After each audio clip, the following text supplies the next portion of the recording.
പുതിയ ബഡ്ജറ്റൊക്കെ വന്നില്ലേ, അതിൽ ടാക്സിന്റെ സ്ലാബൊക്കെ മാറിയല്ലോ. ന്യൂസിലൊക്കെ കണ്ട് 12 ലക്ഷം വരെയുള്ളവർക്ക് ടാക്സ് ഒന്നും അടയ്ക്കേണ്ടതാണ്. അടയ്ക്കേണ്ടതല്ല, അടയ്ക്കണം. സീറോ ടാക്സ് എന്തുകൊണ്ടാണെന്ന് വെച്ചിട്ടുണ്ടെങ്കിൽ ഈ സ്ലാബ് റേറ്റ് ഉണ്ടാവും. ഇതിങ്ങനെയാണ് വരുന്നത്. 0 to 4 lakh വരെ ഇല്ല, ഒന്നും അടയ്ക്കേണ്ട. 4 ലക്ഷം to 8 ലക്ഷം വരെ 5% വെച്ചിട്ട് കാൽക്കുലേറ്റ് ചെയ്യും.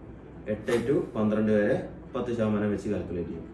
അപ്പോൾ ടോട്ടൽ ഇത് കാൽക്കുലേറ്റ് ചെയ്ത് വരുമ്പോൾ ടോട്ടൽ എമൗണ്ട് വരിക 60,000 രൂപയാണ്. പക്ഷേ 12 ലക്ഷം വരെയുള്ളവർക്ക് സീറോ ടാക്സ് ആണെന്നാണല്ലോ എല്ലായിടത്തും കണ്ടത്. സീറോ ടാക്സ് എന്തുകൊണ്ടാണ് പറഞ്ഞിട്ടുണ്ടെങ്കിൽ ന്യൂ ടാക്സ് റെജീം പ്രകാരം ഒരു ഡിസ്കൗണ്ട് അലൗ ചെയ്തിട്ടുണ്ട്. സെക്ഷൻ 87A പ്രകാരം ഡിസ്കൗണ്ട് അലൗ ചെയ്തിട്ടുണ്ട് 60,000 രൂപ. ആ 60,000 രൂപ ഡിസ്കൗണ്ട് അലൗ ചെയ്തിട്ടാണ് ഈ 12 ലക്ഷം നില്ലായി പോകുന്നത്.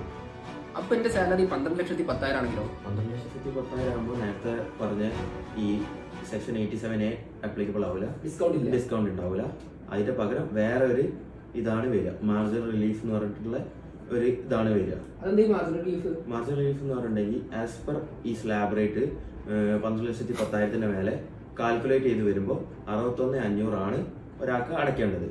അപ്പോൾ അത് ഒഴിവാക്കാൻ വേണ്ടിയിട്ട് ഇപ്പോൾ 61,500 കൂടുതലാണല്ലോ, അത് ഒഴിവാക്കാൻ വേണ്ടിയിട്ട് എത്രയാണാവോ ഇപ്പോൾ 12 ലക്ഷത്തിൽ മേലേക്ക് വന്ന എമൗണ്ട് 10,000 അല്ല വന്നത്, ആ 10,000 അടച്ചാൽ മതി. ഏതാണോ കുറവ് അത് അടച്ചാൽ മതി.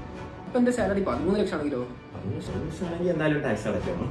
എത്ര അടയ്ക്കണം എന്നൊക്കെ ഞാൻ വേണമെങ്കിൽ ഡീറ്റെയിൽ ആയിട്ട് ഒന്നും പറഞ്ഞുതരാം.